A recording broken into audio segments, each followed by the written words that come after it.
Bonjour à chacun. Il était une fois deux frères qui trouvèrent deux petits arbres. Les enfants, vous pouvez écouter. Le premier frère prit soin de l'un d'eux avec attention, lui donnant les meilleurs nutriments, l'arrosant régulièrement et veillant à son bien-être. Le deuxième frère, un peu moins attentionné, ne s'occupa pas de son arbre. Il jetait simplement ses déchets au pied de l'arbre sans grande considération. Au fil du temps, les deux arbres grandirent, mais cela prit du temps, beaucoup de temps. Et en attendant qu'ils grandissent, je vous propose de prendre un texte dans Matthieu, nous intéresser au texte du jour, et peut-être que plus tard dans notre étude, on retrouvera nos deux arbres à l'âge adulte.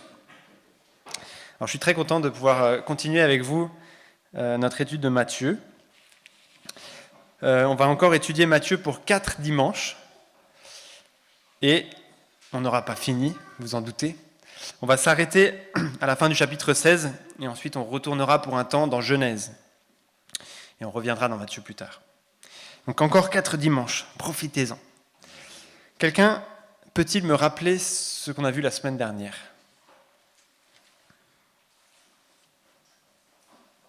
Avec Benjamin Mathieu, si ça vous aide à reconnecter.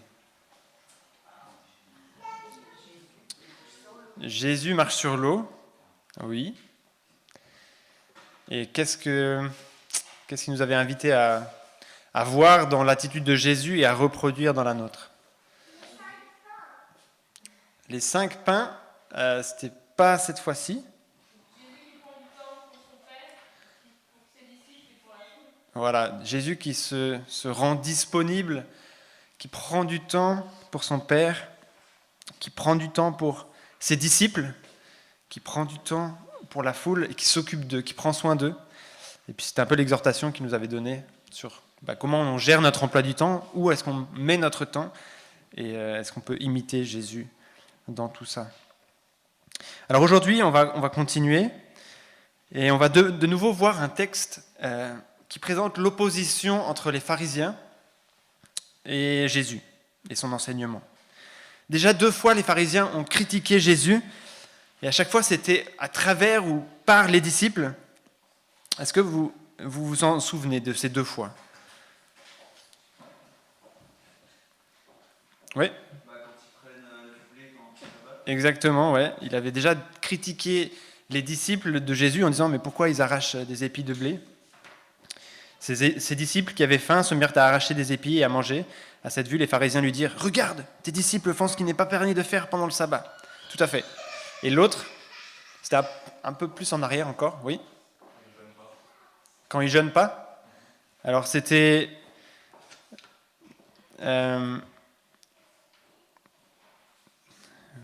C'était pas celui-là que j'avais en tête. Quand tu tapes pas les mains. Donc quand ça fait les mains, ça c'est aujourd'hui.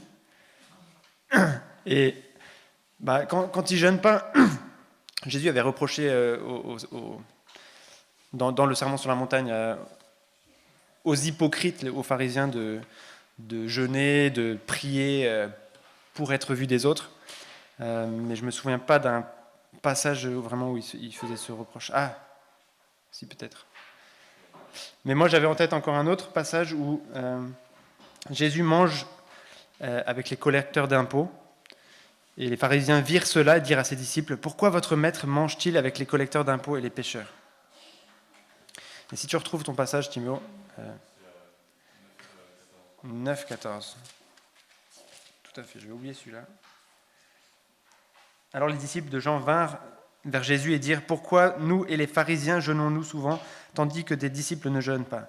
C'est pas directement les pharisiens qui étaient venus le voir, mais dans des passages parallèles, dans Luc, je crois, ou dans Marc, il y avait aussi les pharisiens, c'est vrai. Alors cette fois-ci encore, dans le texte qu'on va lire, les pharisiens et les spécialistes de la loi vont critiquer ce que font les disciples. Mais ce ne sont pas juste les pharisiens de Galilée, on pourrait dire les pharisiens de la campagne.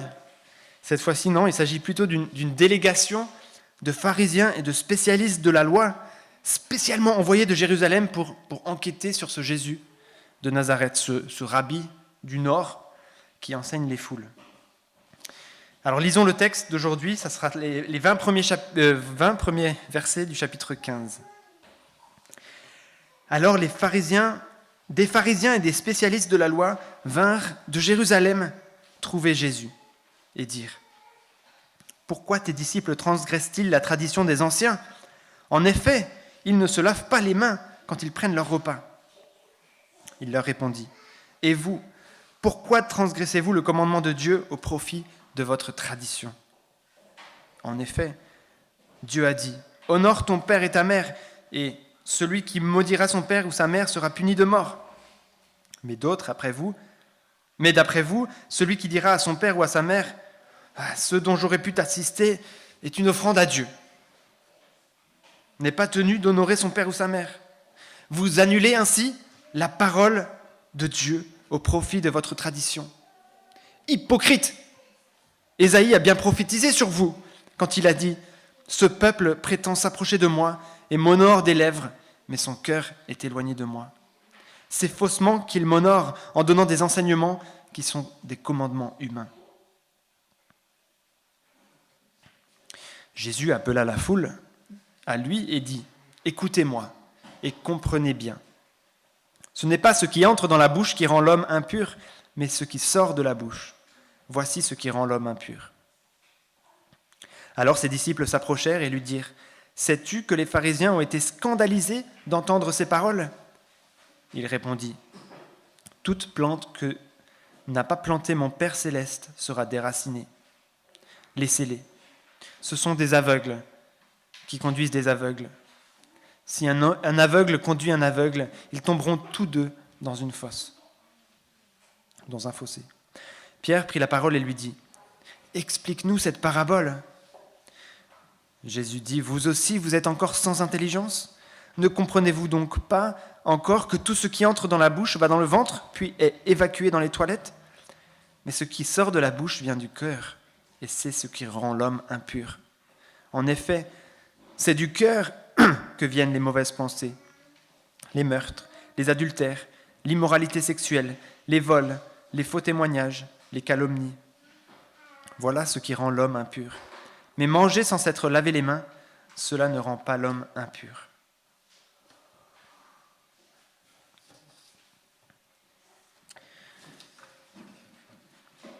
Alors ce matin, on va voir ce texte en le découpant en 3 parties. La première, c'est la contre-attaque de Jésus. Il ne va pas juste répondre à leur accusation, mais il va le faire plus tard, mais il va d'abord contre-attaquer avec une autre question qu'on va voir donc dans cette première partie, les 9 premiers versets. Ensuite, ça sera le scandale de Jésus. Alors là, je ne vais pas faire comme la tradition, justement. Je ne vais pas suivre exactement le texte dans l'ordre. On va prendre les versets 12 à 14 dans cette partie où Jésus répond un peu aux disciples qui disent « Ils sont scandalisés, les pharisiens ». Et puis ensuite, on verra l'enseignement, un peu le cœur du passage d'aujourd'hui, l'enseignement de Jésus au verset 10 et 11, et ensuite l'explication de cette parabole aux disciples à partir du verset 15.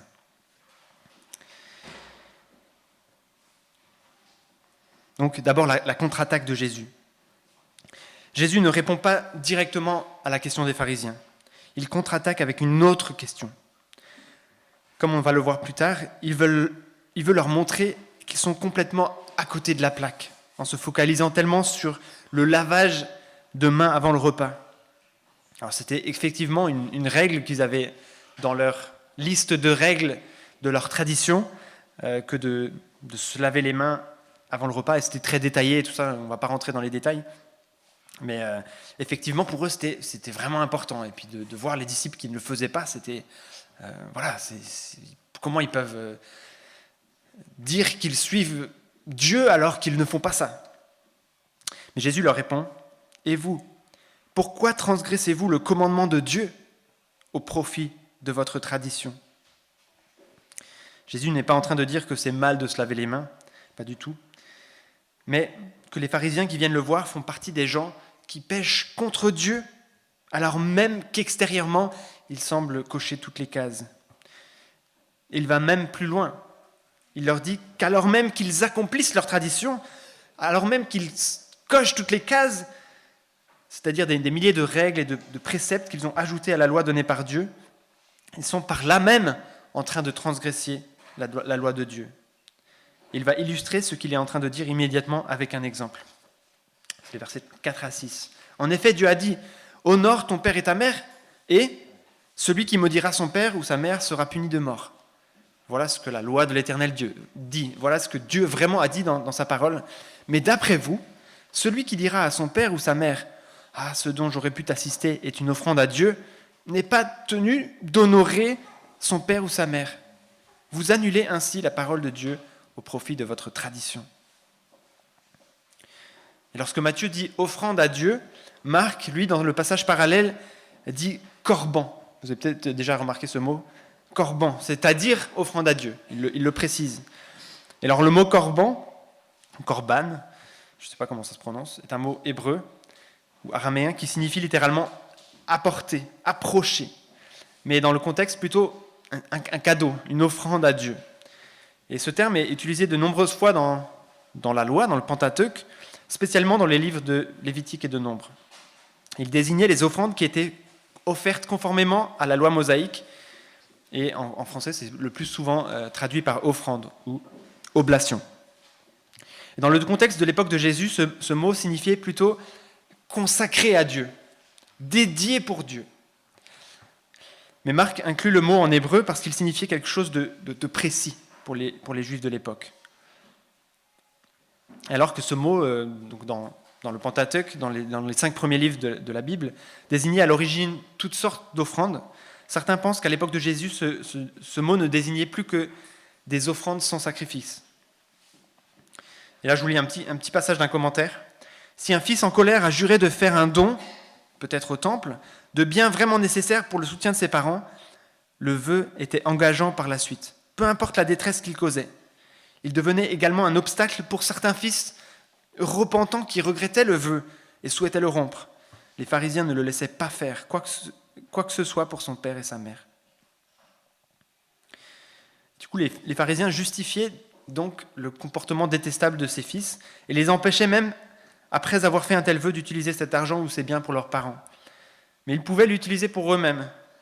Et probablement que les pharisiens utilisaient cette tricherie aussi parmi leurs rangs, envers leurs propres parents, pour pouvoir utiliser leurs ressources comme bon leur semblait, en annonçant que ces ressources étaient corban, c'est-à-dire offrande à Dieu, dédiée pour Dieu.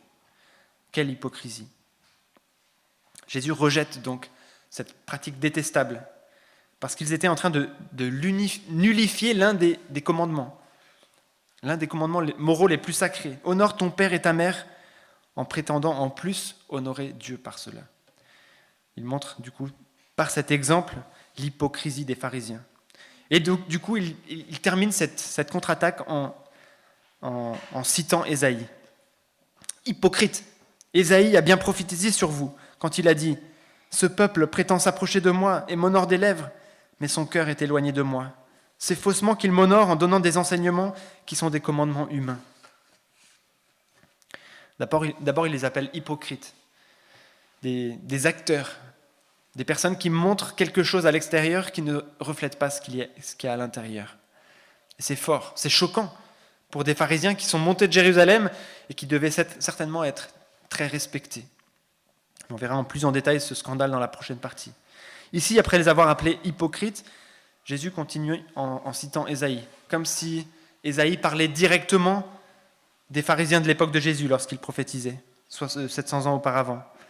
Puisqu'il est dit « Ésaïe a bien prophétisé sur vous ». Alors bien sûr, Ésaïe ne prophétisait pas consciemment sur les pharisiens de l'époque de Jésus, mais sa description de ces hommes superficiellement pieux de son temps correspond aussi bien à nos pharisiens. Et est-ce que ça correspond à nous aussi ?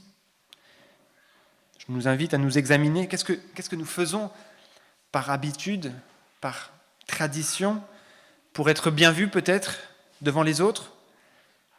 Quelles sont nos motivations pour prier en public ? Avec quelle attitude est-ce qu'on chante le dimanche matin, par exemple ? Est-ce que Ésaïe a aussi prophétisé sur nous ? Est-ce que Nous aussi, on prétend s'approcher de Dieu et l'honorer des lèvres, mais avec un cœur éloigné de Dieu. Parfois, peut-être. Examinons-nous, mais que cela ne nous empêche pas de pratiquer des actes de piété, même en public. Priez les amis tout à l'heure, quand on aura l'occasion, mais en vous assurant de ne pas le faire pour de mauvaises motivations. Chantez en pensant aux paroles et pas à comment les autres vous perçoivent. Servons dans l'Église en le faisant pour Dieu, pas pour gagner l'approbation des autres. Donnons sans que notre main gauche sache ce que fait notre main droite, sans chercher la reconnaissance des hommes. Soyons authentiques, vrais dans nos relations les uns avec les autres. Et Dieu sera honoré, réellement honoré.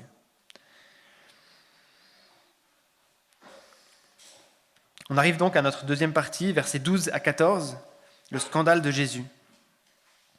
On avait dit tout à l'heure que c'était assez osé de la part de Jésus de traiter d'hypocrites les pharisiens et les spécialistes de la loi qui sont venus le voir, tout spécialement de Jérusalem.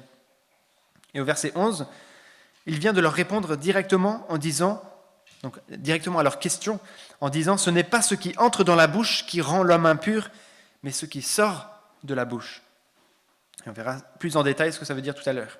Mais pour les pharisiens, c'est comme un soufflet. En gros, vous n'avez rien compris. Ce à quoi vous êtes attachés, ici, se laver les mains avant de manger, mais aussi toutes les autres règles. Dans Marc, il cite aussi plein d'autres règles. Ce n'est pas ça qui est important. Pas du tout. Et alors, les disciples viennent voir Jésus et lui disent « Seigneur, tu te rends compte de qui c'est là les gens Tu sais qu'ils ont vraiment été choqués de ce que tu as dit ?» Peut-être que les disciples eux-mêmes étaient choqués. Verset 12, « Alors ses disciples s'approchèrent et lui dirent « Sais-tu que les pharisiens ont été scandalisés d'entendre ces paroles ?» Et que répond Jésus ? Il répond « Toute plante que n'a pas plantée mon Père céleste sera déracinée. Laissez-les. Ce sont des aveugles qui conduisent des aveugles. Si un aveugle conduit un aveugle, ils tomberont tous les deux dans un fossé. » En d'autres termes, il conseille à ses disciples de ne pas s'inquiéter à propos des pharisiens qui seraient scandalisés, car ils sont des guides aveugles qui conduisent d'autres aveugles. Voilà encore une parole scandaleuse pour les pharisiens. Je ne suis pas sûr qu'ils aient entendu ça. On dirait que là, Jésus parlait que aux disciples. Mais s'ils l'avaient entendu, je pense qu'ils auraient été encore plus scandalisés. Des aveugles qui conduisent des aveugles. Mais qu'est-ce que ça veut dire pour nous ? Déjà, je ne pense pas que nous soyons exhortés à copier la façon dont Jésus traite les pharisiens. Lui, il est Dieu, il est omniscient, il est parfait, pas nous. Au contraire, nous sommes appelés à nous soumettre aux autorités supérieures, car il n'y a point d'autorité qui ne vienne de Dieu. Dans Romains 13, 1. Mais deuxièmement, le passage souligne que les enseignements erronés, fondés sur des traditions humaines plutôt que sur Dieu, sont voués à l'échec et peuvent entraîner ceux qui les suivent vers la chute. C'est cet aveugle qui conduit un aveugle et qui tomberont tous les deux dans un fossé. Nous sommes donc appelés à être vigilants, à ne pas suivre aveuglément des prédicateurs, mais à toujours nous référer à la parole de Dieu, comme les hommes de Bérée. C'est Dieu qui plante. Si quelqu'un n'est pas de lui, il finira dans un fossé. Mais en attendant, examinons toujours tout à la lumière de sa parole. Alors les disciples ont sûrement été un peu choqués d'entendre ça, et ça leur a pris du temps pour comprendre, pour saisir ce que Jésus voulait dire par cela. Mais on le voit dans la suite du Nouveau Testament qu'ils ont bel et bien saisi. Et donc maintenant qu'on a vu la contre-attaque de Jésus et le scandale qu'il a suscité, on va s'attaquer à la troisième partie. On va voir ce que Jésus répond effectivement quand il répond à la question des pharisiens. Il donne d'abord un enseignement à la foule, qu'on va voir au verset 10 et 11, et ensuite une explication un peu plus détaillée aux disciples à partir du verset 15. Voilà ce qu'il dit à la foule d'abord. Jésus appela la foule à lui et lui dit « Écoutez-moi et comprenez bien. Ce n'est pas ce qui entre dans la bouche qui rend l'homme impur, mais ce qui sort de la bouche. Voilà ce qui rend l'homme impur. » Cet enseignement, il est au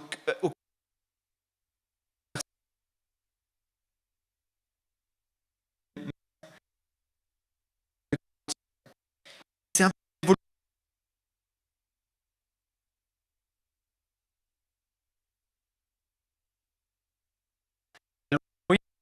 contenait des règles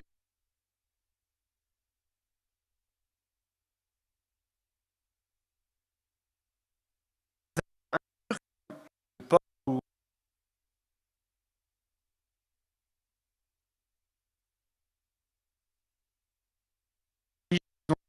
Jésus expressément ce qui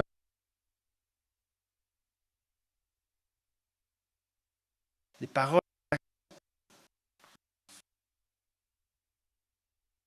que Jésus est en train de projet, la loi cérémonielle qui avait été donnée à Israël, celle pas la loi ensemble. Il l'accompagne dans Matthieu 5. La loi morale que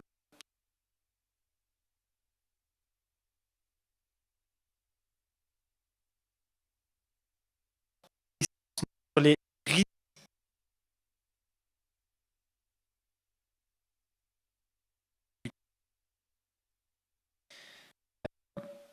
je aussi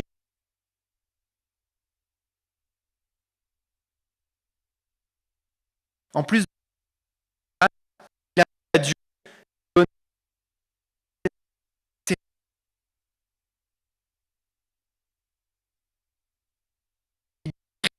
qualités, ses actes moraux. Impossiblement,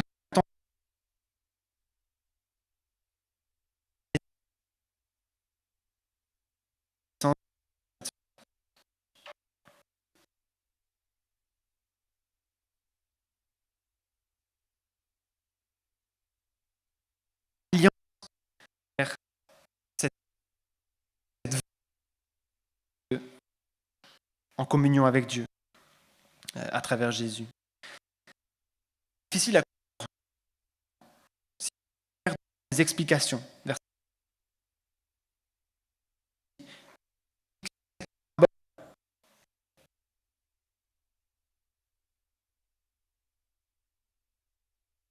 Corps entre dans la bouche, puis évacue tout du cœur. Et c'est ce qui rend l'homme en effet. Que viennent les mauvaises pensées, les meurtres, la guerre,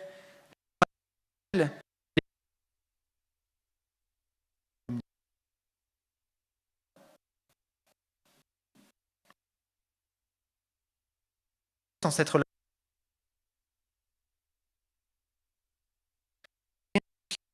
Le corps est impur en soi. De Romains, on a lu tout à l'heure, précisant qu'il est persuadé par le Seigneur Jésus-Christ. Et c'est ce que j'ai dit. Romains, Jésus, il la croix impure.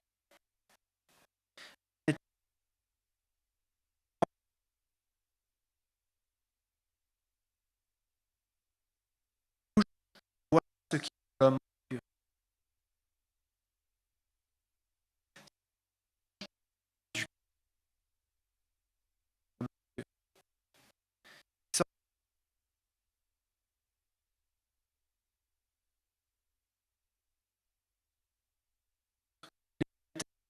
L'immoralité, dit Jésus. Ensuite, qui sortent des actions. Alors, vous vous rappelez nos deux petits et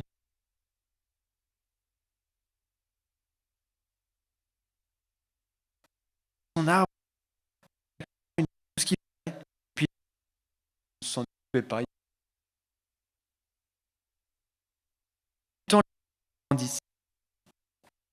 L'arbre du premier frère m'a révéla être mentionné. Et un arbre que je ne connaissais pas avant hier soir. Et les conquistadors, quand ils sont arrivés aux Amériques, ils ont découvert cet arbre. Manzanilla de la muerte. Ça veut dire les petites pommes de la mort. Donc vous comprenez un peu l'idée. Ces fruits étaient immangeables et toxiques. Et même après tout cet effort, les beaux mieux qu'ils pouvaient, les pommes étaient peut-être belles, mais elles étaient mauvaises. Avec son pied, était figuier, capable de donner délicieux et nourrissant. Et bien que son environnement ait été sale et rempli de déchets, alors on peut dire peut-être c'est du compost, en plus ça l'a aidé, je ne sais pas. Ce qui sortait de lui, ses fruits, étaient bons. Ce n'est pas ce qui entre dans la bouche qui rend l'homme impur, mais ce qui sort de sa bouche. Ce sont nos actions et nos paroles qui révèlent notre véritable nature, ce qu'il y a vraiment dans notre cœur. Si ce qu'on mange est sale, ça ne change rien en fait. Voilà ce que Dieu regarde. Voilà ce qui intéresse Dieu. Voilà ce que Dieu regardait quand il a choisi David, par exemple. 1 Samuel 16, 7, un verset qu'on connaît bien. L'Éternel ne considère pas ce que l'homme considère. L'homme regarde à ce qui frappe les yeux, mais l'Éternel regarde au cœur. Voilà aussi ce qu'on veut retenir ce matin. L'Éternel regarde au cœur. Où est votre cœur ? Qu'est-ce qu'il y a dans votre cœur ? Que produit votre cœur ? Est-ce que ce sont des bons fruits ? Galates 5 nous donne une liste de bons fruits que produit l'Esprit de Dieu en nous. Une liste que je vous invite souvent à méditer, ou à méditer souvent. Galates 5, 22, vous les connaissez. Mais pensez-y. Mais le fruit de l'Esprit, c'est l'amour, la joie, la paix. Est-ce que tout ça sort de votre cœur ? La patience, la bonté, la bienveillance, la foi, la douceur, la maîtrise de soi. Réfléchissons à tout cela lorsqu'on rentrera chez nous. Examinons notre cœur. Bien sûr, on est encore pécheurs et on sait qu'il y a des choses mauvaises qui sortent de notre cœur, mais demandons à Dieu de transformer notre cœur. Pas notre apparence, nos actions extérieures pour qu'on paraisse bien devant les autres, devant les frères et sœurs peut-être. Donc que le Seigneur transforme l'intérieur. Et ce qui sortira ensuite naturellement sera bon et honorera Dieu. Je vous laisse encore 2 proverbes. Un qu'on a déjà lu, Proverbe 4, 23. « Garde ton cœur plus que toute autre chose, car de lui jaillissent les sources de la vie. » Et Proverbe 13, 3. « Celui qui veille sur sa bouche se garde lui-même, mais celui qui ouvre de grandes lèvres court à sa perte. » Alors je conclus. On a vu que Jésus dénonce avec force l'hypocrisie des pharisiens qui, sous couvert de traditions humaines, transgressaient les commandements divins. Et ces pharisiens, en apparence pieux, en apparence des gens respectables, déforment la loi pour justifier leur comportement, ce qui éloigne leur cœur de Dieu. On ne veut pas prendre exemple sur eux. Et puis Jésus nous enseigne que ce qui sort de notre bouche, et non ce qui y entre, révèle l'état de notre cœur. Les mauvaises paroles et les actions mauvaises viennent d'un cœur impur, et c'est cela qui souille l'homme. Jésus recentre ainsi la loi sur la transformation intérieure, sur la pureté morale et spirituelle. Alors j'aimerais juste donner 2 points d'application. Parfois quand il y en a trop, on n'arrive pas à les retenir. Alors le premier, c'est de rechercher une foi authentique. Jésus nous appelle à éviter l'hypocrisie religieuse. Il est facile de suivre des rituels ou des traditions pour paraître pieux, mais ce qui compte vraiment, c'est une foi sincère, manifestée dans nos actions et nos paroles. Examinons nos vies pour nous assurer que ce que nous faisons est vraiment pour honorer Dieu et non pour être vu des autres. Et puis, deuxièmement, examinons nos cœurs. Jésus insiste sur l'importance du cœur. Nous devons régulièrement nous auto-évaluer pour savoir si notre cœur est aligné avec Dieu. Quel type d'arbre sommes-nous ? Un figuier qui porte de bons fruits ou un mancenillier qui porte des fruits toxiques ? Que nos pensées, nos paroles soient guidées par l'amour et la vérité. C'est un appel à la pureté intérieure, car nos actes extérieurs découlent de l'état de notre cœur. Et j'aimerais terminer avec une citation de J.C. Ryle, qui dit « Que cela soit notre résolution. Garder nos cœurs diligemment, tous les jours de notre vie. Même après avoir été renouvelés, ils demeurent faibles. Même après avoir revêtu l'homme nouveau, ils nous trompent. N'oublions jamais que notre principal danger vient de l'intérieur. Le monde et le diable réunis ne peuvent pas nous faire autant de mal que notre propre pas et ne pouvons pas. Heureux celui qui se souvient chaque jour des paroles de Salomon. Celui qui a confiance dans son propre cœur est un insensé. Que Dieu vous bénisse et vous fortifie dans votre foi. Je prie. Oui, Seigneur Jésus, s'il te plaît, aide-nous à être vrais. Aide-nous à être authentiques. Pas des hypocrites, pas des acteurs qui essayent de bien paraître de l'extérieur, Seigneur. S'il te plaît, aide-nous à nous occuper de l'intérieur. Aide-nous à évaluer, à examiner notre cœur, nos motivations, ce qui nous habite, ce qui nous anime, et à te les remettre, Seigneur, pour que tu sois celui qui habite dans notre cœur. Que tu sois celui à qui on veuille faire plaisir dans tous les domaines de la vie. Que tu sois celui que l'on prie et qu'on veut honorer, glorifier, pas nous-mêmes. Seigneur, s'il te plaît, agis dans nos vies. Aide-nous à méditer Galates 5, 22, 23. Que, Seigneur, tu puisses, par ton esprit, produire des bons fruits dans nos vies, alors que nous ne sommes capables par nous-mêmes de produire que des mauvais. Seigneur, c'est toi qui veux faire de nous des arbres, des figuiers qui produisent des bons fruits et qui bénissent les gens autour d'eux. Seigneur, s'il te plaît, aide-nous à nous concentrer sur notre cœur et à travailler avec toi, avec ta force. Merci Seigneur pour ce passage. Au nom de Jésus. Amen. On peut chanter le numéro 90 dans les blancs et ensuite nous-mêmes répondre par la prière à ce passage.